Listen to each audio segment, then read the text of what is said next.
تو وہ case evidence کو انڈیپینڈنٹلی جو ہے وہ ویو کرتا ہے. تو وہ کوئی کمیشن اگر ایک فیصلہ کر دے چاہے وہ پی ٹی آئی کے خلاف ہو، لیکن اس کا یہ مطلب نہیں ہے کہ جو اگر اس کا کیس کسی عدالت میں چل رہا ہے تو وہ اس رپورٹ کو تسلیم کریں. وہ انڈیپینڈنٹلی جو ہے وہ ایویڈنس دیکھتا ہے. تو یہ ایک اور یہ جو کیسز ہیں یہ 90% مکمل ہو چکے ہیں، 80% مکمل ہو چکے ہیں. بلکہ ابھی تو مرسی اپیلز بھی لوگوں کی جو ہیں وہ ایکسیپٹ ہونا شروع ہو گئی ہے ملٹری کورٹ سے. تو اس کو بالکل ہر پہلو سے دیکھا جائے گا کہ لیگلی کیا جو فیصلے آ گئے ہیں وہ اس کے اوپر کیا امپیکٹ آتا ہے. اور یہ اس کے اندر بالکل یہ بھی ایک پوائنٹ آف ویو ہے کہ اگر اس کو کرا لیا جائے تو کوئی مسئلہ بھی نہیں ہے، لیکن اس کو جو ہماری ٹیم ہے وہ اسٹڈی کر کے اس کے اوپر جواب جو ہے وہ دے گی کہ کیا ہو سکتا ہے. اسٹیبلشمنٹ باقی سے بھی جہاں بات تک کی جائے گی رانا صاحب؟ میرا نہیں خیال کہ اس کے اندر جو ہے وہ اسٹیبلشمنٹ سے بات کی جائے گی. ہو 9 سکتا مئی ہے کا معاملہ ہے چونکہ اس میں 9 مئی کے معاملے پر بھی تو وہ جوڈیشل کمیشن مانگ رہے ہیں. دیکھیں میرے خیال وہ جو کمیٹی ہے، کمیٹی میں تو اسٹیبلشمنٹ کے ممبر نہیں ہے. تو ہر جو کمیٹی کے اندر ممبرز ہیں وہ مختلف دیگر جماعتوں سے. اگر حکومت کی بات کی جائے تو وہ پرائم منسٹر سے پوائنٹ آف ویو لیں گے اور ہو سکتا ہے ان سے بھی انپٹ لے لی جائے. رانا صاحب یہ بتائیے گا کہ کیا نواز شریف صاحب کا بھی اس میں کردار ہوگا؟ جو کمیٹی آپ جو آج بھی جو رپورٹ پیش کرے وہ شہباز شریف صاحب کو کرے، تو کیا نواز شریف صاحب کا بھی اس میں کوئی کردار ہوگا؟ دیکھیں بالکل نواز شریف صاحب پریزیڈنٹ ہیں پی ایم ایل این کے، اور جہاں تک پی ایم ایل این کی بات آتی ہے تو ضرور ان سے انپٹ لی جا سکتی ہے اور لینی چاہیے. کانسنٹ ہے ان کی، انپٹ تو لی جائے گی. دیکھیں بالکل کانسنٹ ہے تو یہ ہم آگے بڑھ رہے ہیں. جو ایسا نہیں ہے کہ میاں نواز شریف جو ہے وہ بات چیت میں نہیں بلیو کرتے، وہ تو بلکہ بہت بڑے حامی ہیں. مساق جمہوریت کے اندر ان کا ایک بڑا کردار تھا. تو یہ جو پولرائزیشن ہے اس کے تو وہ مخالف ہیں، اور کبھی بھی انہوں نے پولرائزیشن کی اور نفرت کی سیاست نہیں کی. اچھا میاں صاحب، جواب میں آپ کی طرف سے کیا مطالبات یا توقعات ہیں کہ اگر پی ٹی آئی کو یہ دیا جائے تو پھر پی ٹی آئی سے آپ کو کیا چاہیے؟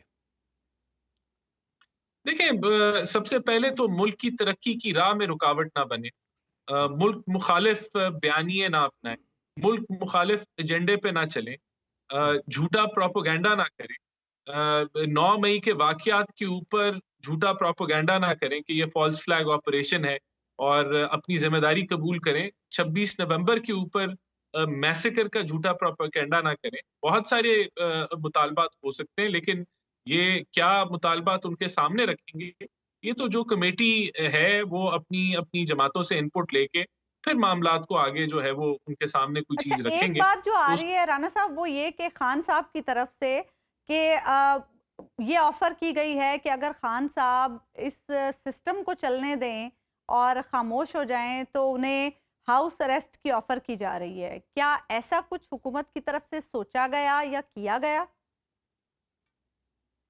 دیکھیں میں اس کی تصدیق نہیں کر سکتا کیونکہ میرے پاس فرسٹ ہینڈ انفارمیشن نہیں ہے اس معاملے کے اوپر، اور مجھے نہیں لگتا کہ کوئی ایسی آفر ابھی تک حکومت کی طرف سے خان صاحب کو آئی ہے.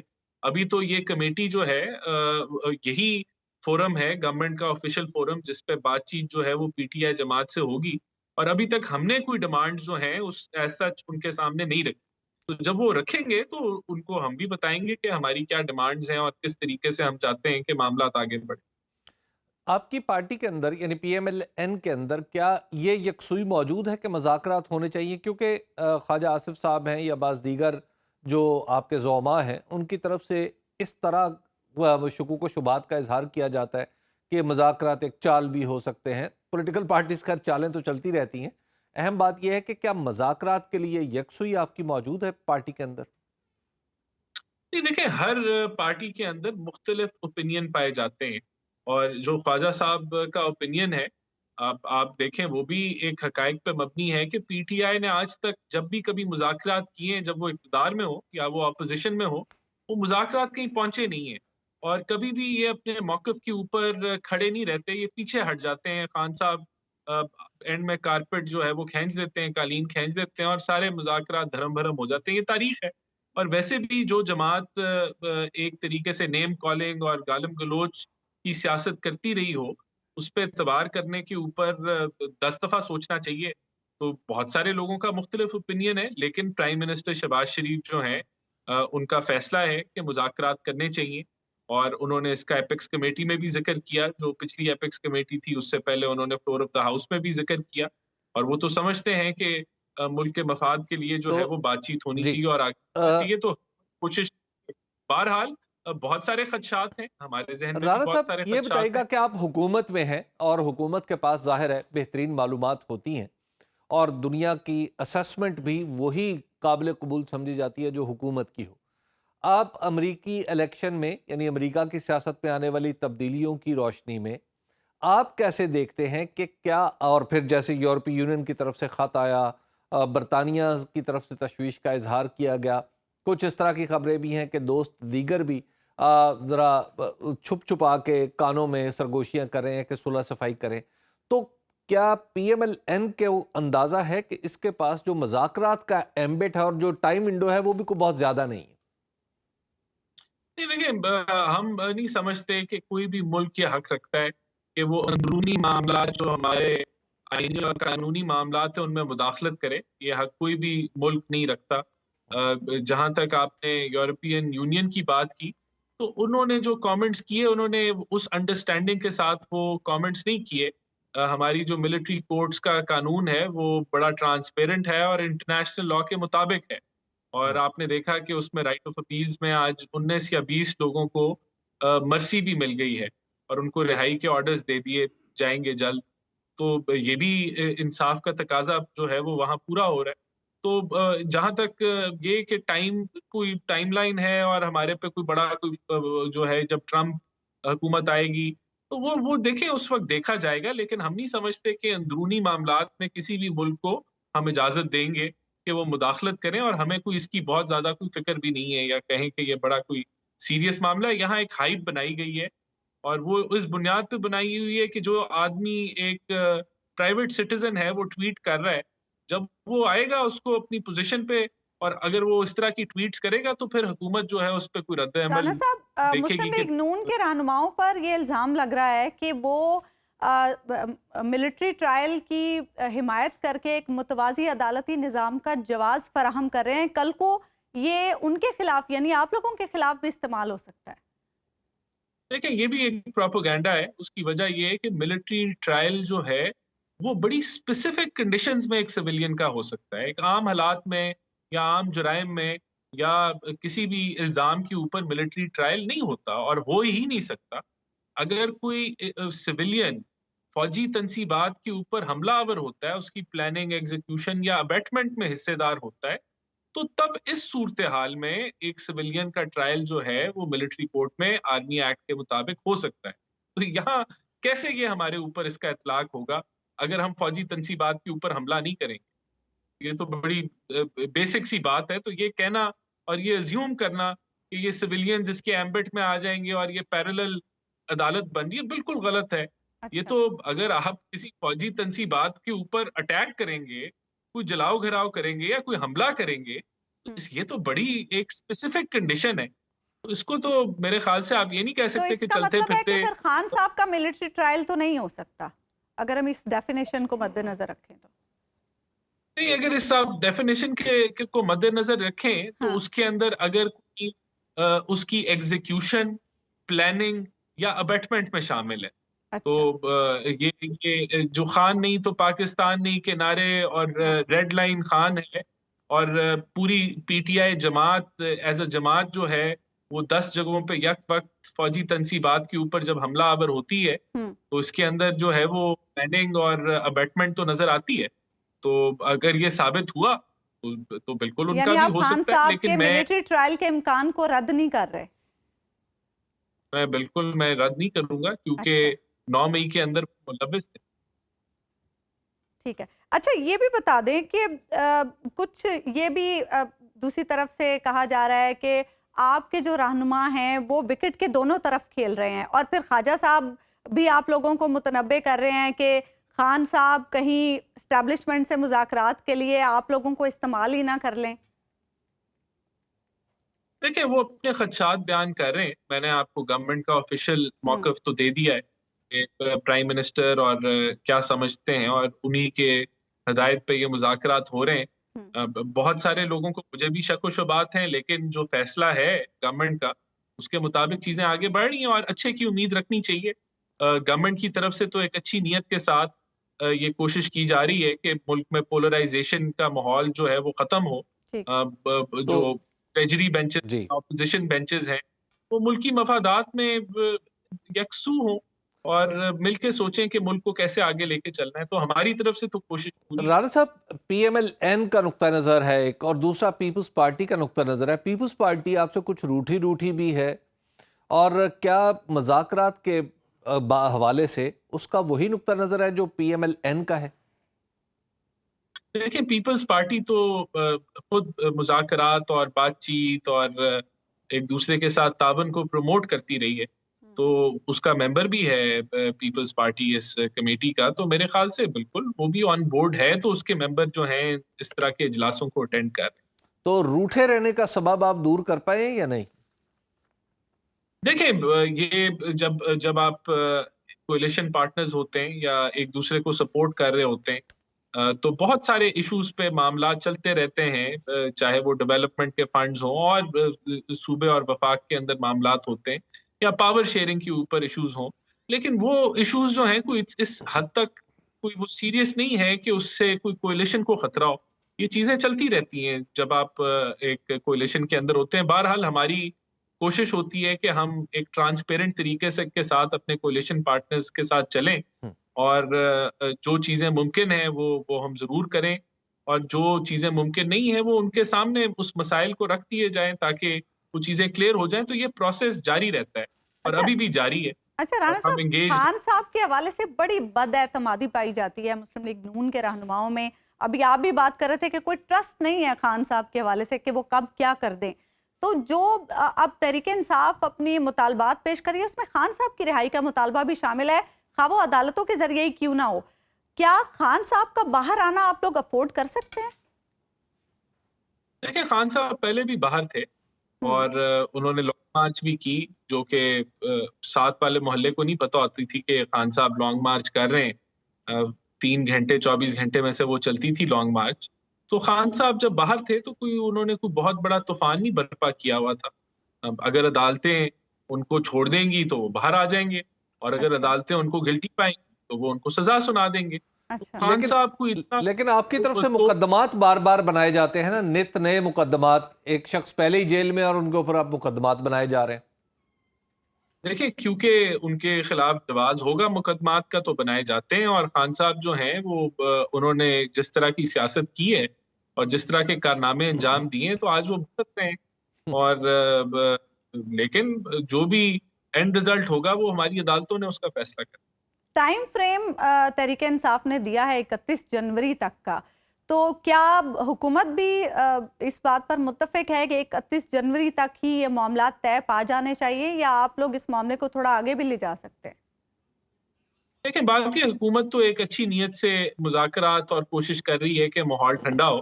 اب اس کو وہ ڈیڈ لائن دے دیں گے تو اس سے باؤنڈ تو نہیں ہوں گے یہ چیزیں. ہماری کوشش کاوش یا جتنا بھی یہ اس کے اوپر ایفرٹ ہے وہ سب کے سامنے ہے. اور اگر کوئی اس کے اندر تیزی دکھائے گا، ابھی ان کے تو جو سپیکر ہیں جو مختلف سوشل میڈیا کے اوپر وہ تو کہہ رہے ہیں کہ آپ سول نافرمانی کریں اور پیسے نہ بھیجیں، اور اگر آپ جو ہے وہ $100 بھیجتے ہیں تو $50 بھیجیں، اور وہ سوشل میڈیا پہ روز وہ اس کا درس دیتے ہیں. تو انہوں نے تو اپنی کال ہے سول نافرمانی کی، اس کو ابھی آپ کہہ لیں کہ ابھی 100% پہ اس کو چلایا ہوا ہے. وہ مذاکرات کے ساتھ شاید دباؤ بھی برقرار رکھنا چاہ رہے ہیں نا کہ آپ لوگ ایزی نہ ہو جائیں. دیکھیں، وہ ہے تو ملک دشمن یہ معاملہ ہے نا. اگر آپ ملک کو کہہ رہے ہیں، لوگوں کو درس دے رہے ہیں کہ آپ پیسے نہ پاکستان بھیجیں، تو یہ ایک ملک دشمنی کر رہے ہیں. اس سے ملک کو فائدہ تو نہیں ہے، ملک کو نقصان ہے. جب آپ جانتے بوجھتے ہوئے ملک کو نقصان پہنچائیں یہ تو ملک کے مخالف ہی کام ہے نا. تو وہ کر لیں اپنا شوق. جی رانا صاحب، یہ بتائیے گا کہ کیا مذاکرات کی ناکامی کا بھی کوئی امکان ہے؟ کیونکہ بڑی دیر بعد بڑی مشکل سے مذاکرات شروع ہوئے ہیں. کیا حکومت کے اندر، ظاہر ہے گیونگ اینڈ پہ تو گورنمنٹ ہی ہے، تو گورنمنٹ نے کہیں ایسا تو نہیں کہ انہوں نے کچھ رکھا ہے کہ مذاکرات فلاں جگہ ناکام بھی ہو سکتے ہیں؟ دیکھیں، بات یہ ہے کہ ہم وہ جماعتیں جو کبھی ایک دوسرے سے ہاتھ نہیں ملاتی تھی، انہوں نے مساک معیشت کیا، مساک جمہوریت کیا، جی تو یہ تبھی ممکن تھا جب جو ہے ملک کی مفادات کو ہم آگے رکھیں. تو ہم نے تو ملکی مفادات کو آگے رکھا ہے. اگر کوئی جماعت ملکی مفادات کو آگے نہیں رکھے گی اور اپنی ضد پہ یا اپنی پرسنل انٹرسٹس کو دیکھے گی اور نیشنل انٹرسٹ کو نہیں دیکھے گی، تو یہ ضرور ہو سکتا ہے کہ کنسنسس نہ پیدا ہو. لیکن یہ حکومت کی طرف سے، حکومت تنگ نظری کا اظہار نہیں کرے گی. ٹھیک حکومت اوپن مائنڈیڈ ہے، ٹھیک حکومت جو ہے وہ پازیٹیو جو ہے وہ جیسچر کے ساتھ چلے گی. ٹھیک ہے باقی دیکھتے ہیں جو ہوگا سب کے سامنے ہوگا. ٹھیک ہے، بہت بہت شکریہ رانا احسان افضل صاحب، آپ پروگرام میں موجود ہیں. ایک بریک ہم لیں گے ناظرین، اور بریک کے بعد واپس آئیں گے تو حبیب صاحب سے گفتگو. ویلکم بیک ناظرین. حبیب صاحب، آج جو مطالبات پاکستان تحریک انصاف نے پیش کیے ہیں، اب بال حکومت کے کورٹ میں ہے. حکومت کے لیے کتنا آسان ہے یا کتنا مشکل ہے ان مطالبات پر عمل کرنا؟ کیونکہ آپ ابھی رانا احسان افضل صاحب سے بھی کہہ رہے تھے کہ یہ جو مطالبات پیش کیے گئے ہیں یہ قانون اور آئین کے دائرے میں رہتے ہوئے پیش کیے گئے. جی، ان مذاکرات میں جو پیش کیے جانے والے مطالبات ہیں پی ٹی آئی کی طرف سے، ان کی سب سے بڑی خوبی ہی یہ ہے کہ وہ اپنی نہاد میں صرف سیاسی نہیں ہیں بلکہ قانونی نوعیت کے ہیں. مثلا 9 مئی پر کمیشن بنایا جائے، 26 نومبر پر کمیشن بنایا جائے، یا حکومت ضمانتوں کی مخالفت نہ کرے. یعنی اس طرح کا ہو کہ جب کسی بھی کیس میں اگر ضمانت کا کوئی کیس لگا ہوا ہو تو حکومت وہاں پر مخالفت نہ کرے اور مزید کیسز نہ بنائے. تو یہ تو خالصاً وہ چیز ہے جو حکومت کے اپنے اختیار میں ہے اور حکومت کو اس کے لیے کچھ پوچھنے کی ضرورت نہیں ہے. ایک نوٹیفیکیشن جاری کرنا ہے، کمیشن بن جائے گا. ایک ہدایت دینی ہے جو اٹارنی جنرل کو یا ایڈوکیٹ جنرلز کو جو صوبوں کے ہیں، یہ معاملہ ٹھیک ہو جائے گا تو ضمانتیں ہونا شروع ہو جائیں گی. اور پھر ایک مجموعی طور پر یہ تاثر بھی اس سے پیدا ہوگا کہ حکومت جو ہے یا حکومت کا کوئی ادارہ وہ فریق نہیں بنا ہوا. جو معاملات ہیں وہ ججز آزاد ہیں، عدلیہ آزاد ہے، وہ اپنی آزادی کے ساتھ فیصلے کرتے چلے جائیں. تو اس میں کون سی ایسی بات ہے جو قابل قبول نہیں ہونی چاہیے؟ دیکھیے، حکومت اور اسٹیبلشمنٹ کے درمیان جو معاملات ہیں ان کی روشنی میں ایسا لگتا ہے کہ حکومت کو پوچھنا پڑے گا. اور یہی پاکستان تحریک انصاف کا سب سے بڑا، آپ یوں کہیے کہ ایک اعتراض رہا ہے کہ کیا جس حکومت کے ساتھ ہم بات کرنے جا رہے ہیں اس کے پاس یہ سکت بھی ہے، یہ طاقت بھی ہے کہ وہ جو کہے اس پر پورا اتر سکے. یہ ایک ایسا معاملہ ہے جو شاید حکومت کے لیے اب پریشان کن ہے، پی ٹی آئی کے لیے اب زیادہ نہیں رہا. اس کی وجہ یہ ہے اس وقت کہ حکومت جب مذاکرات میں بیٹھ گئی تو اصول یہ ہے کہ جب حکومتیں مذاکرات میں بیٹھ جائیں تو پھر ان کی کامیابی کو یقینی بنانا پھر حکومت کی ذمہ داری ہو جاتی ہے. ایسا نہیں ہوتا کہ اپوزیشن کی ذمہ داری ہو گئی ہے، اب کامیابی کی ذمہ داری حکومت کے سر پر آ گئی ہے. ناکامی کا ملبہ بھی حکومت پر ہی آئے گا. ناکامی کا ملبہ بھی حکومت پر ہی آئے گا. اور اس کے بعد اگر مذاکرات کسی ایسی معمولی وجہ سے ٹوٹ جاتے ہیں تو پھر اس کا نتیجہ ظاہر ہے بھگتنا پڑے گا. کہ پی ٹی آئی والے تو پہلی تحریک چلانے کے لیے بےتاب رہتے ہیں اور انہیں یہ کام آتا بھی خوب ہے. تو اس وجہ سے حکومت کے پاس اب گنجائش کم ہو گئی ہے کہ حکومت کسی سے اگر پوچھتی تاچتی رہی، پھونک پھونک کے قدم رکھتی رہی تو پھر پھونک پھونک کی چلتی رہے گی، قدم نہیں اٹھے گا. اچھا حبیب صاحب، یہ جو ہم نے مختلف پاکستان تحریک انصاف کے رہنماؤں سے ہم گزشتہ کچھ دنوں سے بات چیت بھی کر رہے ہیں اور ہم ان سے یہ سوال بھی پوچھ رہے ہیں اور کسی نے اسے رد بھی نہیں کیا، کسی نے تردید بھی نہیں کی کہ پیرالل بھی کچھ مذاکرات چل رہے ہیں. تو وہ جو پیرالل مذاکرات چل رہے ہیں اس کی وجہ کیا یہی ہے کہ حکومت سے کچھ زیادہ توقع نہیں ہے تو چلیں کہیں سے تو معاملے کا کوئی حل نکل آئے؟ دیکھیے، جب بھی جتنی صورتحال ہمارے پاکستان میں کمپلیکس ہو گئی ہے نا، اس میں پیرالل کا مطلب تو شاید یہ ہوتا ہے کہ دو متوازی چیزیں ہو رہی ہیں. یہاں پہ دو نہیں، کئی چیزیں متوازی ہو رہی ہیں اور کئی چیزیں ان متوازی جو لائنیں ہیں ان کے اوپر کہیں عمود بھی گر رہے ہیں، یعنی ان کو کاٹا بھی جا رہا ہے. تو ایک کیفیت بہت ایک پیچیدہ ہے. اس کی وجہ یہ ہے کہ اسٹیبلشمنٹ اور پی ٹی آئی، ایک اسٹیبلشمنٹ کی باتوں سے یہ تاثر ابھرتا ہے کہ پی ٹی آئی کی وہ حریف ہے اور پی ٹی آئی کو اپنا حریف جماعت تصور کرتی ہے اور حکومت کے بارے میں کہتی نہیں ہے، لیکن حکومت کے تمام اقدامات ایسے ہوتے ہیں جس سے یہ تاثر ملتا ہے کہ حکومت اور اسٹیبلشمنٹ حلیف ہیں. تو ایسی کیفیت میں جب آپ مذاکرات کر رہے ہوں اور کئی سطحوں پہ ہو رہے ہوں تو ان کے سبوتاج ہونے کے امکانات بھی بڑھ جاتے ہیں. کیونکہ اسپوائلرز بھی لگے جی ہوئے ہیں۔ اسپوائلرز بھی بہت سارے لگے ہوئے ہیں. اس میں تاثر یہ ہوتا ہے کہ اچھا ایک جگہ اگر کسی نے کامیابی حاصل کی تو عین ممکن ہے کہ اس حاصل کردہ کامیابی کو کہیں دوسری جگہ کی ناکامی برباد کر کے نہ رکھتے. تو اس لیے اب مذاکرات کو اکٹھا ہونے کا ٹائم، مذاکرات کے اکٹھا ہونے کا ٹائم آ گیا.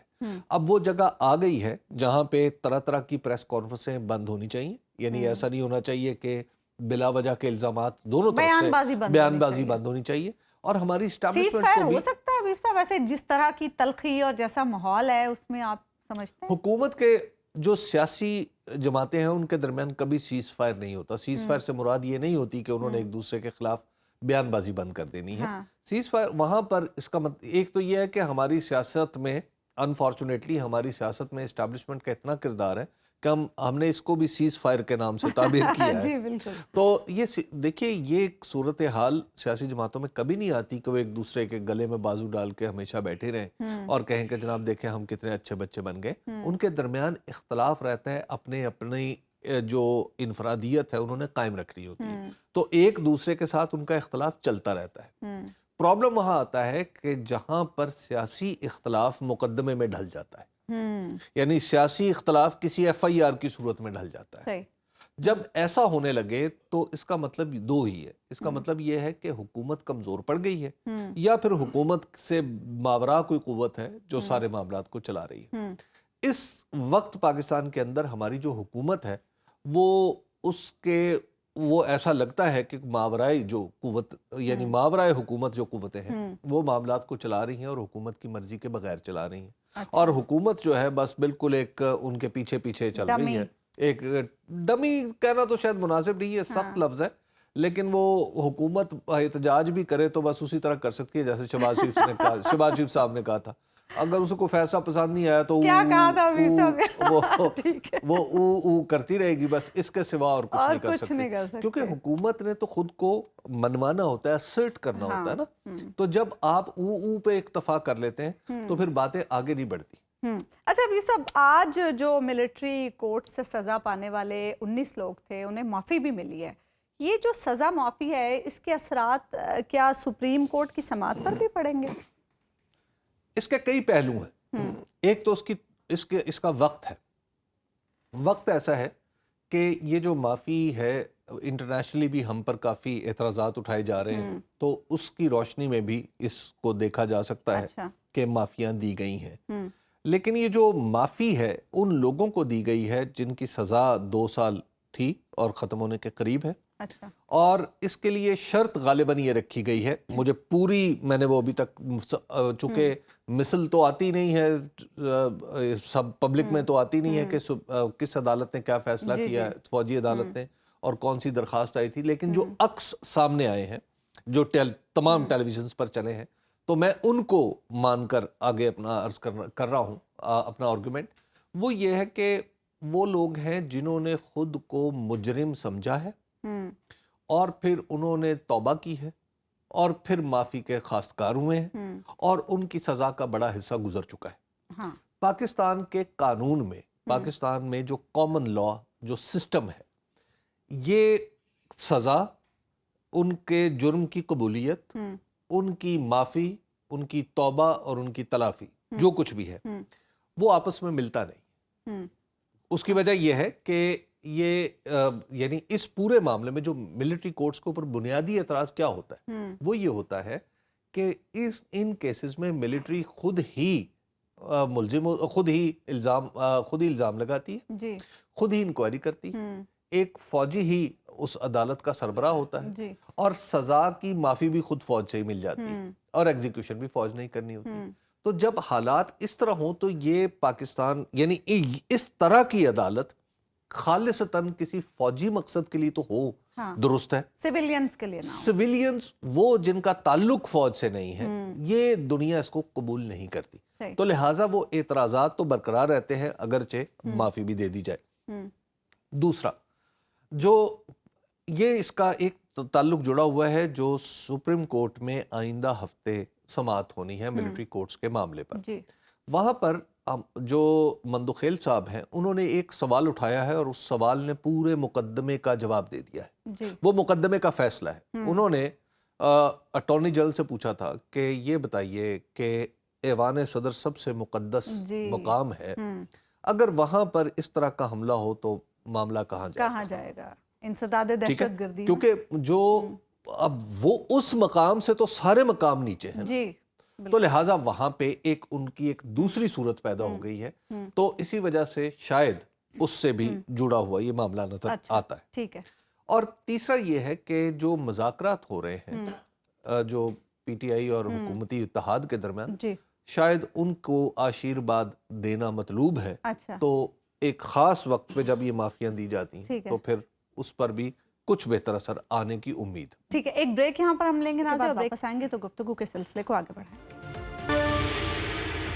ویلکم بیک ناظرین، اسلام آباد انٹرنیشنل ایئرپورٹ کی آؤٹ سورسنگ کے لیے ترک کمپنی نے بڈ جمع کرا دی ہے۔ بولی کی تقریب Pakistan airports authority headquarters Karachi میں ہوئی۔ سیکرٹری ایویشن کے مطابق بولی کے لیے کم سے کم آفر پریفرنس پرائز کا 56% رکھا گیا ہے، جبکہ ترکش کمپنی TERG کنسورشیم نے 47.25% بولی جمع کرائی۔ مقررہ وقت میں TERG کنسورشیم نے ہی بولی جمع کرائی ہے۔ حکومت کی غیر سنجیدگی کے باعث PIA کی نجکاری کا معاملہ بھی لٹکا ہوا ہے۔ سوال یہ ہے کہ اداروں کی نجکاری، غیر اداروں کا خاتمہ اور رائٹ سائزنگ سے حکومت کو معاشی طور پر کتنا فائدہ ہوگا؟ اسی بارے میں مزید ہم جانیں گے۔ کراچی سے ہمارے نمائندے ارشاد سنجرانی ہمارے ساتھ پروگرام میں موجود ہیں۔ ارشاد، یہ جو آج آؤٹ سورسنگ ہوئی ہے، اس سے کیا فائدہ ہوگا حکومت کو اور ایئرپورٹ میں کیا چینجز آئیں گے؟ بالکل عظمیٰ، بہت بہت شکریہ۔ بڑا اہم معاملہ ہے اور آج Pakistan airport authority headquarters میں 2 بجے جو ہے یہ معاملہ جو ایونٹ رکھا گیا تھا، لیکن افسوس کی بات ہے اس کے لیے جیسے کہہ رہے تھے کہ شفافیت کا عنصر ہے، اور ہم جو ایویشن کو کور کرتے ہیں، سیولیشن کو یا ایئرپورٹ اتھارٹی کو، ہمارے جیسے نمائندوں کو باہر رکھا گیا، صرف اور صرف اسٹیٹ کو رکھا گیا۔ سب سے بڑا جو شفافیت کا سوال یا نشان تو یہاں پر لگ گیا۔ دوسرا، یہ ایویلیشن کمیٹی کا جو ایک ممبر جو ہے اس میں سمیر سعید، یعنی آپ یہ کہہ رہے ہیں کہ یہ جو پروسیس ہوا ہے یہ پروسیس ہی شفاف نہیں تھا؟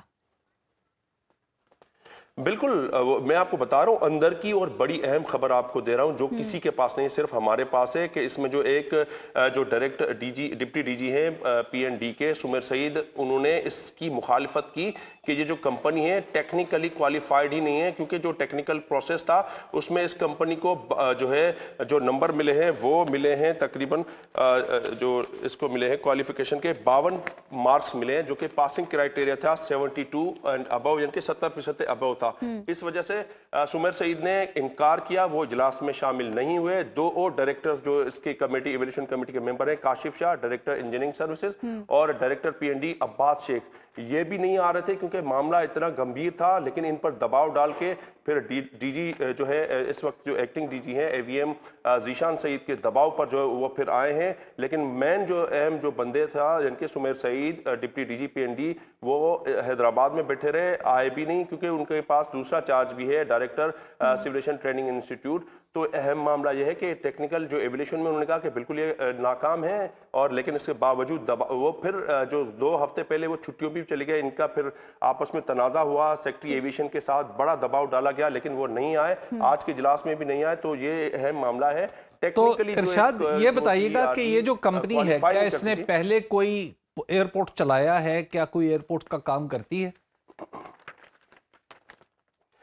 جی حبیب اکرم صاحب، بالکل یہ بڑا اہم گروپ ہے، اور اس میں 2 گروپس ہیں۔ ایک ہے ٹرمینل یاپی، جو کہ مختلف جو ڈیمز اور پھر جو مختلف جو ایئرپورٹس ہیں جیسے ان کی کنسٹرکشن نو ڈاؤٹ ان کا تجربہ ہے۔ دوسرا جو ERG ہولڈنگ ہے، وہ اس کی جو دفاتر جو UK میں بھی ہے، دونوں جو ہیں ٹرکش کمپنیاں، ان کا ملا کے کنسورشیم قائم کیا گیا۔ لیکن ہم دیکھ رہے ہیں کہ ہمارے جو ایئرپورٹس ہیں، ہمارے اساس سے اہم ترین انسٹالیشن ہے، حکومت اونے پونے بیچ کیوں رہی ہے؟ اور نہیں تو آؤٹ سورسنگ کے لیے جو ایئرپورٹ اتھارٹی ہے اس کی طرف سے کیا شرائط ہیں؟ یعنی کیا اس کی توقعات کیا ہیں؟ کوئی ریزرو انہوں نے رکھی ہے کہ یہ چیز ہمیں ملے گی تو ہم دیں گے؟